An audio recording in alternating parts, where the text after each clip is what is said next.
Hello दोस्तों, आप सभी का स्वागत है हमारे YouTube channel the CBSE garden में। आज हम लोग देख रहे हैं एनसीईआरटी का एक्सरसाइज 14.1 प्रोबेबिलिटी, जिसका ये क्वेश्चन नंबर 23 है। A game consist of tossing a 1 rupee coin 3 times and noting its outcome each time. Hanif wins if all the tosses gives the same result, that is 3 heads or 3 tails, and loses otherwise. Calculate the probability that the Hanif will lose the game. चलो, तो question में बोल रहा है कि एक 1 रुपी का coin है, उसको 3 टाइम्स टॉस किया गया है और उसके जो भी आउटकम्स आया उसको नोट डाउन किया गया और बोला जा रहा है कि हनीफ गेम को तब जीतेगा जब तीनों कॉइन पे सेम रिजल्ट्स होंगे। मतलब तीनों पे या तो हेड हेड हेड होगा या फिर टेल टेल टेल होगा, तो वो जीत जाएगा, अदरवाइज वो हार जाएगा, लूज कर जाएगा। तो बताना है calculate the probability that the Hanif will lose the game. तो हनीफ के लूज करने की क्या प्रोबेबिलिटी है, तो चलो देखते हैं। तो एक कॉइन को 3 टाइम्स करे या फिर 3 कॉइन को 1 टाइम करे, सेम ही चीज है, ठीक है। तो चलो, एक कॉइन को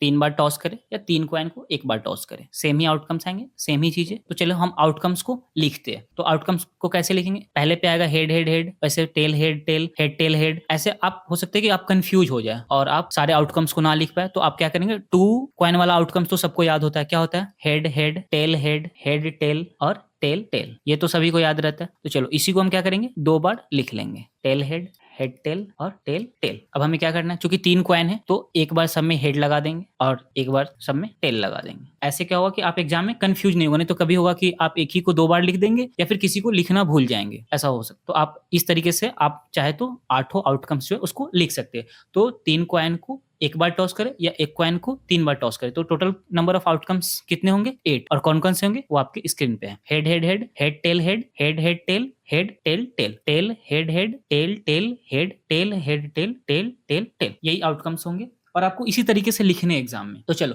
अब क्वेश्चन पे आते हैं, क्या बोला है, Hanif wins if all the tosses give the same result. मतलब तीनों पे सेम रिजल्ट होगा तो हनीफ क्या होगा, वो गेम को जीत जाएगा। तो चलो यहाँ पे तीनों पे सेम रिजल्ट दिख रहा है और एक यहाँ पे दिख रहा है, तो हनीफ के जीतने की क्या प्रोबेबिलिटी है। तो प्रोबेबिलिटी कैसे निकालते हैं, favourable outcomes by total number of outcomes. तो फेवरेबल आउटकम्स कितने हैं, 2, और टोटल नंबर ऑफ आउटकम्स कितने हैं, 8। तो क्या होता है, हनीफ के जीतने की क्या प्रोबेबिलिटी है, 2/8। पर क्वेश्चन में ये नहीं पूछा है, क्वेश्चन में क्या पूछा है, calculate the probability that the Hanif will lose the game. तो हनीफ के गेम लूज करने की क्या प्रोबेबिलिटी है। तो चलो हमें क्या निकालना है, probability of Hanif will lose the game. तो लूज करने की क्या प्रोबेबिलिटी होगी, तो ये 2/8 तो इसके विन करने की प्रोबेबिलिटी थी। तो 2 तरीके निकालने के, या तो हम रिमेनिंग जो बच के उसको काउंट कर लेंगे, 1 2 3 4 5 6। तो एक तो हम ऐसे लिख सकते हैं 6 by total number of outcomes कितने, 8। तो ये तो एक ये हो गया। या फिर हम चाहे कि जैसे कि विन करने की क्या प्रोबेबिलिटी थी, 2/8, तो हम चाहे तो इसको 1 में से घटा लेंगे तब भी 6/8 आएगा। तो दोनों तरीके से आप बना सकते हैं। तो Hanif will lose the game क्या हो जाएगी प्रोबेबिलिटी, 6/8। हम इसको सिंप्लीफाई करेंगे, क्या आ जाएगा, 3/4। यही क्या हो गया हमारा आंसर।